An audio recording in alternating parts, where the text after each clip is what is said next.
আজকে আমরা এমন একটা জগতে ডুব দেব যা আমাদের সবার কাছেই আছে, কিন্তু আমরা হয়তো তার গভীরতাটা সবসময় খেয়াল করি না। সেটা হলো শব্দের জগৎ। আমাদের হাতে চরিত্র, জ্ঞান এবং আচরণ সম্পর্কিত একটা অসাধারণ সোর্স আছে, যা আসলে একটা অভিধানের অংশ বিশেষ। কিন্তু আমাদের লক্ষ্য শুধু নতুন কিছু শব্দ শেখা নয়। একদম। লক্ষ্যটা কিন্তু আরও বড়। আমরা দেখতে চাইব কিভাবে নির্দিষ্ট কিছু শব্দ আমাদের চিন্তার কাঠামোটা তৈরি করে দেয়। হ্যাঁ, কিভাবে দুটো প্রায় একই রকম দেখতে শব্দের মধ্যে লুকিয়ে থাকা সূক্ষ্ম পার্থক্যটা আমাদের পৃথিবী দেখার দৃষ্টিভঙ্গিকেই বদলে দিতে পারে। ঠিক। এটা শব্দভাণ্ডার বাড়ানো নয়, বরং চিন্তার স্বচ্ছতা বাড়ানোর একটা অনুশীলন। ঠিক তাই। একদম। আর এই অনুশীলনের জন্য আমাদের একটা যাত্রাপথও আছে।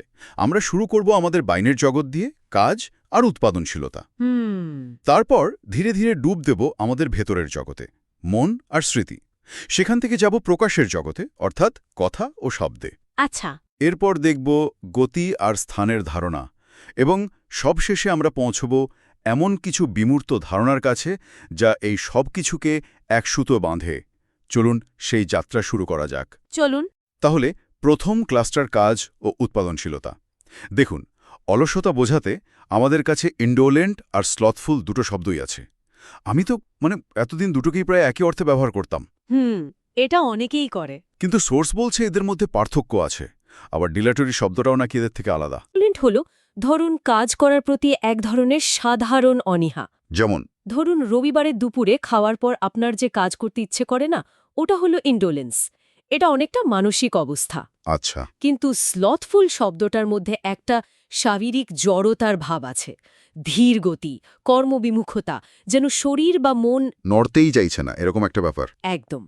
এটা আলস্যের আরও গভীর এবং নিষ্ক্রিয় একটা রূপ। তার ইন্ডোলেন্স হলো ইচ্ছে করছে না, আর স্লথফুল হলো পারছি না বা করব নার মতো একটা অবস্থা। তাহলে ডিলেটরি কি? ডিলেটরি হলো একটা সচেতন সিদ্ধান্ত। এটা ইচ্ছাকৃতভাবে কোনো কাজ দেরিতে করা বা গড়িমসি করা। ও, এখানে আলস্যের চেয়েও বড় ভূমিকা হলো কৌশলের। ধরুন কেউ একটা অপ্রিয় কাজ এড়িয়ে যাওয়ার জন্য নারস্ন দেরি করছে, সে কিন্তু আলস নয়, সে হলো ডিলেটরি। তার এটা এক ধরনের প্যাসিভ অ্যাগ্রেশনও হতে পারে। ঠিক, কাজটা করব না বলছে না, কিন্তু করেই যাচ্ছে। বাহ, এই পার্থক্যটা তো মানুষের উদ্দেশ্য বোঝার জন্য একটা নতুন দরজা খুলে দেওয়ার মতো। তাহলে এর উল্টো দিকেও নিশ্চয়ই এমন সূক্ষ্ম ভাগ আছে, যেমন পরিশ্রমী বোঝাতে ইন্ডাস্ট্রিয়াস, সেডুলাস এবং অ্যাসিডুয়াস, এই তিনটি শব্দ রয়েছে। অবশ্যই আছে। ইন্ডাস্ট্রিয়াস হল সবচেয়ে সাধারণ আর বহুল ব্যবহৃত শব্দ। যে কেউ কঠোর পরিশ্রম করলে সে ইন্ডাস্ট্রিয়াস। আচ্ছা, কিন্তু সেডুলাস শব্দটার মধ্যে অধ্যবসায়ের ধারণাটা লুকিয়ে আছে। যে সহজে হাল ছাড়ে না, মনোযোগ দিয়ে লেগে থাকে, সেই সেডুলাস। এখানে ধারাবাহিকতার একটা ব্যাপার আছে। একদম। আর অ্যাসিডুয়াস, ওটা কি আরও নির্দিষ্ট কিছু বোঝায়? হ্যাঁ, অ্যাসিডুয়াস হল কোনো একটি বিশেষ কাজে গভীর মনোযোগ আর বিড়া চেষ্টা দিয়ে লেগে থাকা। ধরুন একজন বিজ্ঞানী বছরের পর বছর ধরে একটা নির্দিষ্ট প্রজেক্টে কাজ করছেন, খুঁটিনাটি সব দিকে নজর রেখে। তিনি তার গবেষণায় অ্যাসিডুয়াস। ও, একজন কারিগর যখন একটা সূক্ষ্ম নকশা তৈরি করেন, তখন তিনি অ্যাসিডুয়াস। এখানে পরিশ্রমের চেয়েও বেশি গুরুত্বপূর্ণ হল নিষ্ঠা আর একাগ্রতা। তার একজন কারখানা শ্রমিক সাধারণভাবে ইন্ডাস্ট্রিয়াস, একজন ভালো ছাত্র তার পড়ায় সেডুলাস, আর একজন ঘড়ি নির্মাতা তার কাজে অ্যাসিডুয়াস। দারুণ। ঠিক। এর পাশে আরও দুটো শব্দ দেখছি, প্রডিগল আর প্রফলিগেট। দুটোই অপচয় বোঝায়, কিন্তু আমি নিশ্চিত এখানেও কোনো গভীর পার্থক্য আছে। হ্যাঁ, এবং এই পার্থক্যটা নৈতিকতার সাথে জড়িত। প্রডিগাল হল সেই ব্যক্তি যে বেহিসেবিভাবে অর্থ বা সম্পদ খরচ করে। সে হয়তো উদার বা দায়িত্বজ্ঞানহীন, কিন্তু তার কাজটা মূলত অর্থ অপচয়ের মধ্যে সীমাবদ্ধ। আচ্ছা, কিন্তু প্রফলিগেট আরও অনেক গভীর এবং নেতিবাচক একটি শব্দ। প্রফলিগেট ব্যক্তি শুধু সম্পদই অপচয় করে না, সে নৈতিকভাবেও অধপতিত। ও, তার জীবনযাত্রায় কোনো নিয়ম বা দায়িত্ববোধের ছাপ থাকে না। সে বেপরোয়াভাবে সব কিছু নষ্ট করে, টাকা, সুযোগ, সম্পর্ক, স্বাস্থ্য। কিন্তু আমার একটা প্রশ্ন আছে, বাস্তবে কি এই দুটো সবসময় আলাদা করা যায়? অনেক সময় তো প্রডিগাল হতে হতেই মানুষ প্রফলিগেট হয়ে যায়, তাই না? খুবই গুরুত্বপূর্ণ একটি পর্যবেক্ষণ। হ্যাঁ, অবশ্যই জড়িত। একটি আরেকটি দিকে নিয়ে যেতে পারে, কিন্তু শব্দ হিসেবে তাদের ফোকাসটা ভিন্ন। কিভাবে? প্রডিগাল মূলত অর্থনৈতিক অপচয়ের কথা বলে আর প্রফলিগেট বলে সার্বিক নৈতিক অবক্ষয়ের কথা। একটা উদাহরণ দেওয়া যায়? ধরুন, একজন ধনী পরিবারের সন্তান প্রডিগাল হতে পারে, কিন্তু একজন দুর্নীতিগ্রস্ত রাজনীতিবিদ যিনি জনগণের টাকা আর বিশ্বাস দুটোই নষ্ট করছেন, তিনি হলেন প্রফলিগেট। পরিষ্কার। এতক্ষণ তো কাজের কথা হলো, যে আমরা বাইরে থেকে দেখতে পাই, কিন্তু এই সব কাজের পেছনে চালিকা শক্তি তো আমাদের মন। হুম।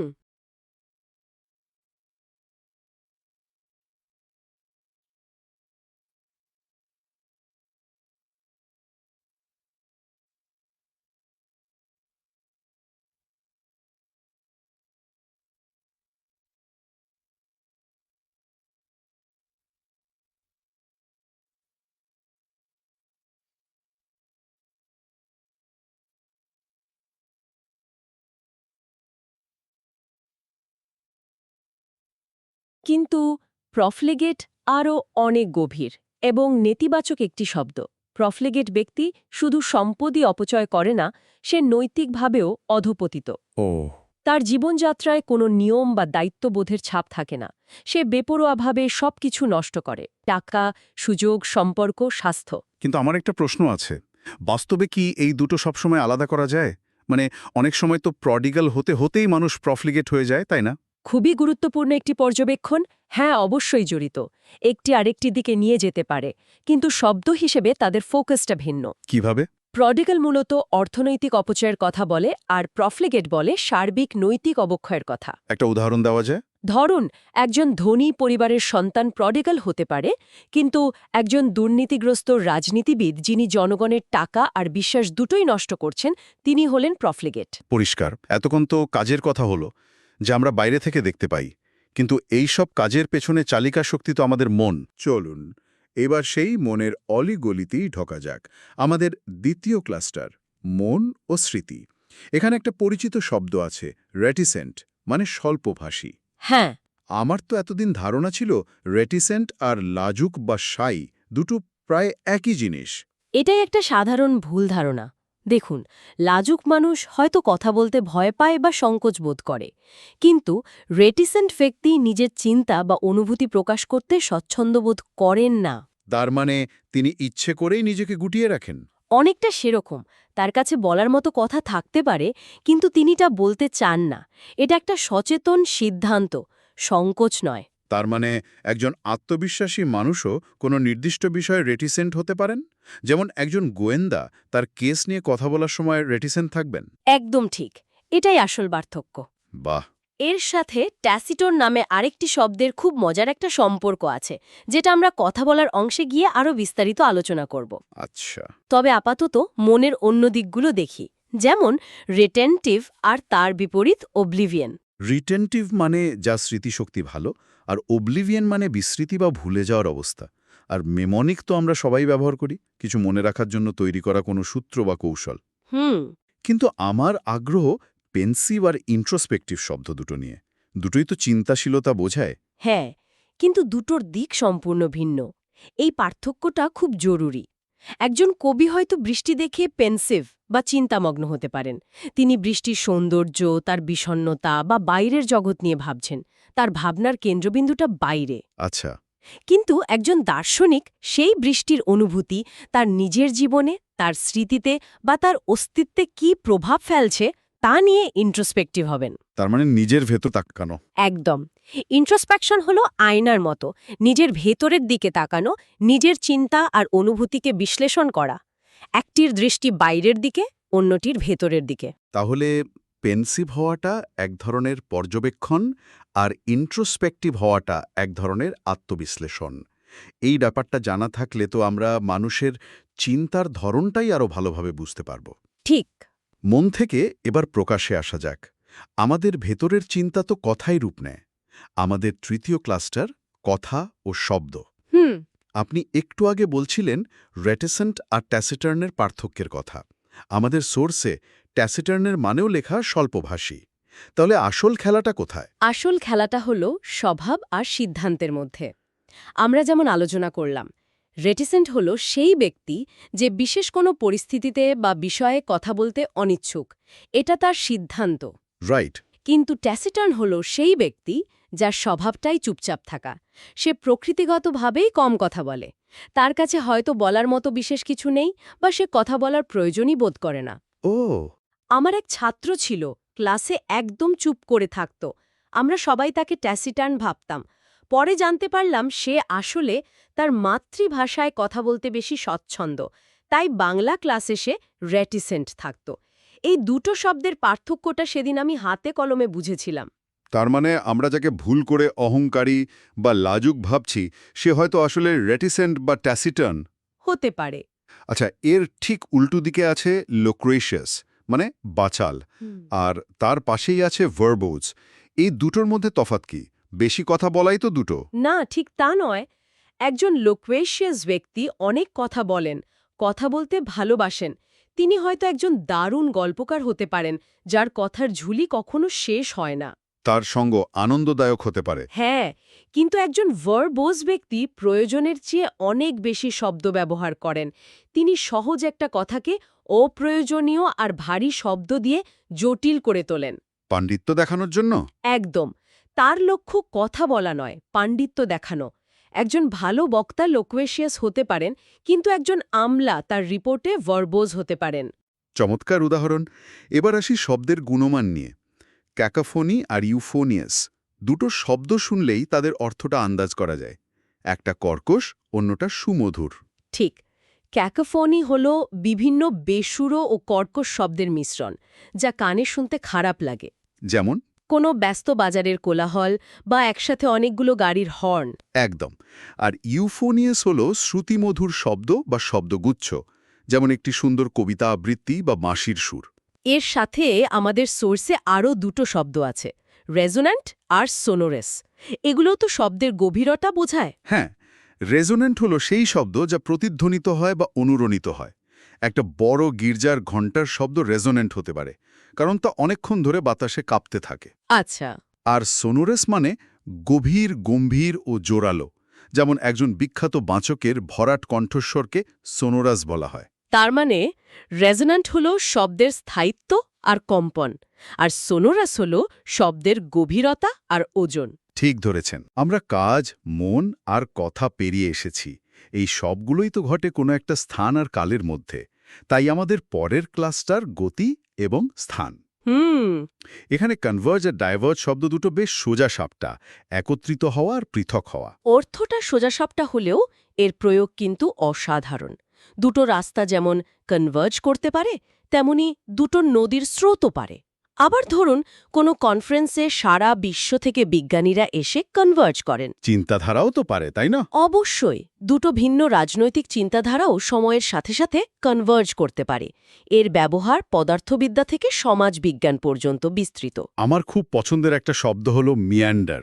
শুনলেই মনে হয় কোনো নদী এঁকে বেঁকে চলেছে, বা কেউ উদ্দেশ্যহীনভাবে গ্রামের পথে হেঁটে বেড়াচ্ছে। একদম ঠিক। এই শব্দটা শারীরিক এবং মানসিক দুই ধরনের পথ চলাকেই বোঝাতে পারে। একটা নদী যেমন মিয়ান্ডার করে, আমাদের চিন্তাও অনেক সময় লক্ষ্যহীনভাবে এঁকে বেঁকে চলে, সেটাও এক ধরনের মিয়ান্ডার করা। বাহ! এর সাথে আরও দুটো দারুণ শব্দ আছে, পারভেট আর এনক্রোচ। পারভেড মানে ছড়িয়ে পড়া, যেমন ঘরে সুগন্ধ ছড়িয়ে পড়া, আর এনক্রোচ মানে অনধিকার প্রবেশ। হ্যাঁ, কিন্তু এদের মধ্যেও একটা ধরন আছে। পারভেড হলো এমনভাবে ছড়িয়ে পড়া যা সবখানে ব্যাপ্ত হয়ে যায়। যেমন বাতাসে ভয়ের আবহাওয়া পারভেড করতে পারে। এটা একটা সার্বিক অনুভূতি। আচ্ছা। অন্যদিকে এনক্রোচ হল ধীরে ধীরে, প্রায় অলক্ষ্যে অন্যের সীমানায় প্রবেশ করা। যেমন জঙ্গল কেটে তৈরি করা শহর ধীরে ধীরে আবার জঙ্গলের দ্বারা এনক্রোচ হতে পারে, বা বড় কোনো কোম্পানি ছোট কোম্পানির বাজারে এনক্রোচ করতে পারে। একটাই আছে বিস্তৃতি, অন্যটায় আছে অতিক্রমণ। তাহলে এই সব কিছুর আসল তাৎপর্যটা কি দাঁড়াচ্ছে? আমরা কাজ, মন, কথা আর গতি পেরিয়ে এবার চলে এসেছি আমাদের শেষ এবং সবচেয়ে গভীর অংশে, বিমূর্ত ও জটিল ধারণা। এখানে এমন কিছু শব্দ আছে যা শুনলেই রহস্যময় মনে হয়, যেমন এসোটেরিক, রিকন্ডাইট এবং আর্কেইন। এই তিনটি শব্দই সাধারণের বোধগম্য নয় এমন কিছু বোঝায়, কিন্তু এদের প্রেক্ষাপট ভিন্ন। এসোটেরিক জ্ঞান কেবল একটি নির্দিষ্ট ছোট গোষ্ঠীর মানুষই বোঝে। যেমন কোনো গুপ্ত সংগঠনের অভ্যন্তরীণ জ্ঞান। ঠিক, বা কোনো বিশেষ দর্শনের গূঢ় তত্ত্ব। রিকন্ডিট হল সেই বিষয় যা এতটাই গভীর বা জটিল যে সাধারণ মানুষের পক্ষে তা বোঝা কঠিন। মানে স্টিফেন হকিংয়ের বইয়ের মতো। হ্যাঁ, অনেকটা তাই। ওই ধারণাগুলোই হল রিকন্ডিট। আর আর্কেন? আর্কেন হল প্রাচীন ও গোপন কোনো রহস্য যা খুব কম লোক জানে। এর সাথে একটা পুরনো, প্রায় হারিয়ে যাওয়া জ্ঞানের ধারণা জড়িয়ে আছে। যেমন? প্রাচীন পুঁথিতে লেখা কোনো গুপ্তবিদ্যার কথা, অথবা হারিয়ে যাওয়া কোনো সভ্যতার ভাষা। এগুলো আর্কেন। তাহলে এসেটেরিক হল গোষ্ঠীকেন্দ্রিক, রিকন্ডেট হল বিষয়কেন্দ্রিক, আর আর্কেন হল সময় ও রহস্যকেন্দ্রিক। মানুষের একগুঁয়ে স্বভাব বোঝানোর জন্য তো 3টি দারুণ শব্দ আছে: অবডিউরেট, রিক্যালসিট্রেন্ট এবং ইনট্রানজিজেন্ট। এগুলো কি শুধু একগুঁয়েমির মাত্রা? মাত্রার চেয়েও বেশি। এগুলো হলো একগুঁয়েমির ভিন্ন ভিন্ন ধরন। অবডিউরেট হল সেই ব্যক্তি যে নিজের মতে বা সিদ্ধান্তে পাথরের মতো অটল। কোনো যুক্তি, আবেদন বা কান্নাকাটিতেও তার মন গলে না। সে অনুভূতিহীনভাবে কঠোর। একদম। আর রিক্যালসিট্রেন্ট হল সেই ব্যক্তি যে সক্রিয়ভাবে নিয়ম বা কর্তৃত্বের বিরুদ্ধে বিদ্রোহ করে। সে অবাধ্য এবং তাকে নিয়ন্ত্রণ করা কঠিন, অনেকটা বুনো ঘোড়ার মতো। আচ্ছা, আর ইনট্রানজিজেন্ট? ইন্ট্রানজিজেন্ট ব্যক্তি কোনো অবস্থাতেই আপোষ বা সমঝোতা করতে রাজি নয়। সে দর কষাকষি বা মধ্যস্থতায় বিশ্বাসী নয়। রাজনৈতিক আলোচনায় যেমনটা দেখা যায়। ঠিক, যখন কোনো পক্ষ এক চুলো ছাড়তে রাজি হয় না, তখন তাদের ইন্ট্রানসিজেন্ট বলা হয়। তাহলে অবডিউরেট হল আবেগের বিরুদ্ধে, রিক্যালসিট্রেন্ট হল ক্ষমতার বিরুদ্ধে, আর ইন্ট্রানসিজেন্ট হল সমঝোতার বিরুদ্ধে। আমাদের তালিকার প্রায় শেষ দিকে চলে এসেছি। সবশেষে ইনএফেবল এবং ইউবিকুইটাস, এই দুটো শব্দ আমাদের কোনো বিশাল ধারণা দেয়। ইনএফেবল মানে অবর্ণনীয়। এটা এমন কোনো অভিজ্ঞতা, অনুভূতি বা সৌন্দর্যকে বোঝায় যা ভাষায় প্রকাশ করা প্রায় অসম্ভব। যেমন? হিমালয়ের চূড়া থেকে সূর্যোদয় দেখার অনুভূতি, বা প্রথমবার নিজের সন্তানকে কোলে নেবার মুহূর্তটা ইনএফেবল হতে পারে। ভাষা যেখানে গিয়ে থেমে যায়, সেখানেই ইনএফেবলের শুরু। বাহ! আর ইউবিকুইটাস হল এমন কিছু যা একই সময় প্রায় সর্বত্র বিদ্যমান। এক সময়ে ঈশ্বরের ধারণাটা ছিল ইউবিকুইটাস। আর আজকের ডিজিটাল যুগে এর সবচেয়ে ভালো উদাহরণ হল ইন্টারনেট বা স্মার্টফোন। একদম, এটা প্রায় সর্বত্রই আছে। অসাধারণ একটি যাত্রা হলো। আমরা আমাদের দৈনন্দিন কাজ থেকে শুরু করে ভেতরের চিন্তা, কথার প্রকাশ, গতি এবং সবশেষে কিছু গভীর বিমূর্ত ধারণার শব্দগুলোর গভীরে গেলাম। লক্ষ্য ছিল শুধু অর্থ জানা নয়, বরং তাদের মধ্যকার সম্পর্ক এবং পার্থক্যগুলোর অনুভব করা। এবং এটাই সবচেয়ে গুরুত্বপূর্ণ। এই শব্দগুলো শুধু পরীক্ষার জন্য নয়, এগুলো আমাদের চারপাশের জগৎ এবং নিজেদের অনুভূতিকে আরও স্পষ্টভাবে চেনার এবং প্রকাশ করার জন্য একটি চাবি। প্রতিটি শব্দের পেছনে একটি স্বতন্ত্র ধারণা লুকিয়ে আছে।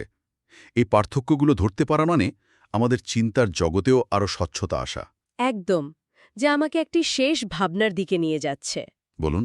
আমরা এমন অনেক শব্দ নিয়ে কথা বললাম যা দিয়ে আমরা পৃথিবীকে বর্ণনা করি, কিন্তু ভাবনার বিষয় হল আমরা যে শব্দগুলো ব্যবহার করি সেগুলো কি আমাদের দেখার জগৎটাকেও কিছুটা বদলে দেয় না? ইন্টারেস্টিং প্রশ্ন। অ্যাম্বিভ্যালেন্ট বা প্যারাডক্সিক্যালের মতো একটি নতুন শব্দ শেখা কি আমাদের নিজেদের জটিল অনুভূতি বা জীবনের বৈপরীত্যগুলোকে বোঝার জন্য একটি নতুন জানালা খুলে দেয় না? শব্দ কি শুধু পৃথিবীকে ব্যাখ্যা করে, নাকি পৃথিবীকে তৈরিও করে?